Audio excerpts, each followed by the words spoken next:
بسم اللہ الرحمن الرحیم۔ السلام علیکم۔ تاریخ انسانی کی ایک ایسی خوبصورت اور حسین و جمیل عورت کہ جس کے حسن و جمال کے چرچے پورے عرب کے اندر مشہور تھے، جو بے انتہا کرشمات کی حامل تھی، اور ایسی دیوی جو کہ سیاہ و سفید کی مالک تھی، اور انسانی تاریخ کا ایک ایسا شخص جس کے اخلاق و کردار اور حسن و سیرت کے چرچے پورے عرب کے اندر مشہور تھے، جس کے ہم پلہ نکاح کے لیے کوئی بھی عورت موزوں نہیں سمجھی جاتی تھی، جن کا ذکر قرآن کریم میں لات اور عزا کے نام سے آیا ہے۔ اللہ پاک قرآن حکیم کی سورہ نجم کی آیت نمبر 19 اور 20 میں فرماتا ہے، پھر کیا تم نے لات اور عزا کو بھی دیکھا ہے، اور تیسرے منات گھاٹا کو۔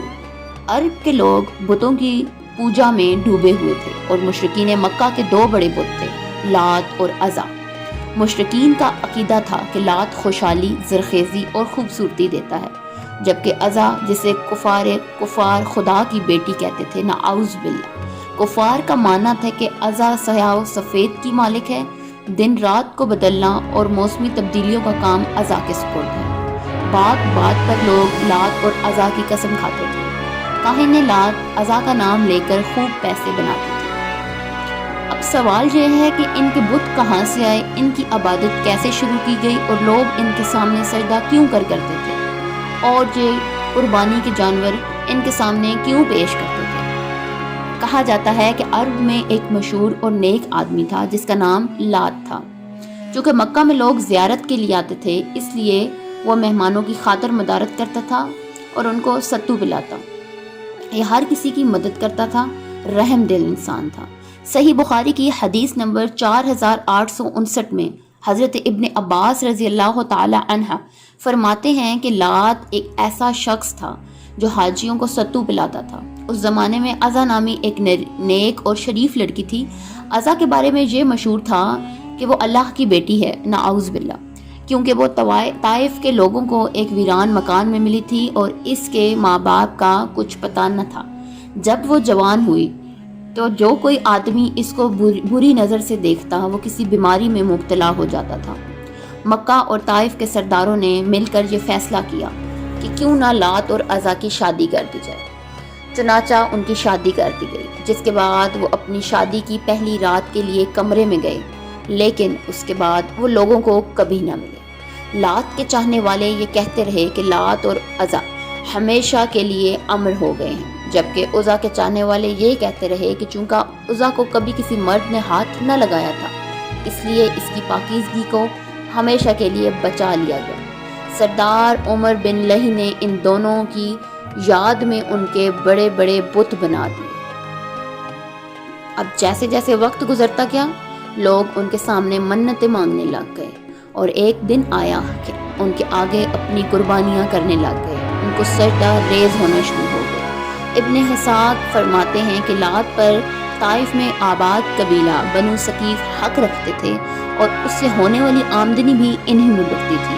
عمر بن لہ نے بنی کنانا اور قریش سے کہہ دیا تھا کہ تمہارا رب سردی کے موسم میں طائف میں لات کے پاس اور موسم گرما میں عزا کے پاس رہتا ہے، اس لیے یہ ان دونوں کی عزت کرتے تھے اور ہر ایک کے لیے ایک حجرہ بنا دیا تھا۔ جس طرح کعبہ کو قربانی کا جانور بیچتے تھے، اسی طرح یہ دونوں ان دونوں کو بھی قربانی کے جانور بیچتے تھے۔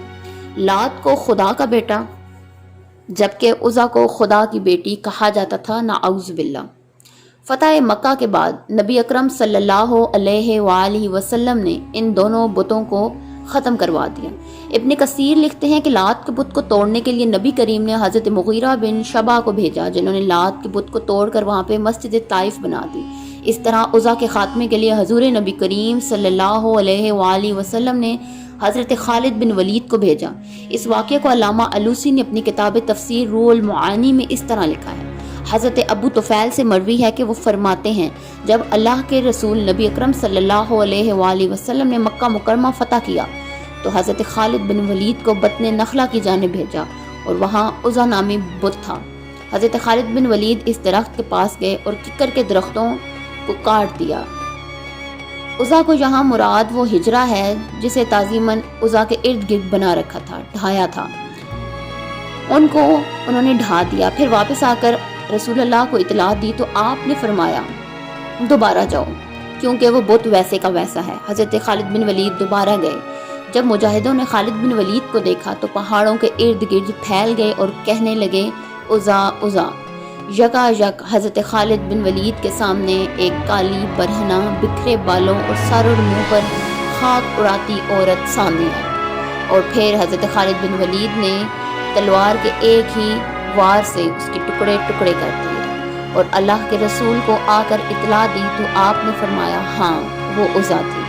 ناظرین گرامی، اس مشرکین عرب کی سب سے خاص بت لات اور عزا کو اس دنیا سے ہمیشہ کے لیے ختم کر کے مکہ کی پاک زمین کو ہمیشہ کے لیے بتوں سے پاک کروا دیا گیا۔